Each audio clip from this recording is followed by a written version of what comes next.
Okay, first we need to prep the surface. We use a mixture of water and isopropyl alcohol. It's hot enough that it takes off grease, dirt. I would avoid using Windex because Windex leaves behind a trace film which ends up making the decal fail. So what I've set up a small white decal here. We use measuring to measure if you're going to center on a window, depending on where you want to be. You can use a tape measure. And then we end up using a level. Get a little torpedo level.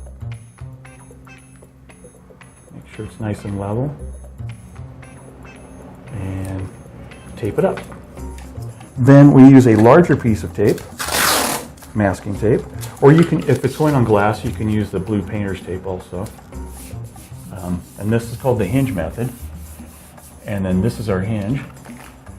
We fold it up and we peel the liner off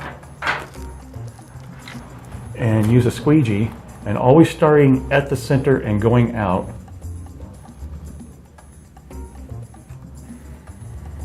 We squeegee like this, and always overlapping from where you've squeegeed before to a new area. This will force the air out.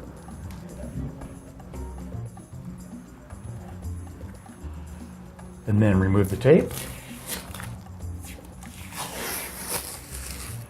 Now, if you happen to get an air bubble, you can use a small safety pin or something of that nature, or even an X-Acto knife, and you can pop it and then rub the bubble out.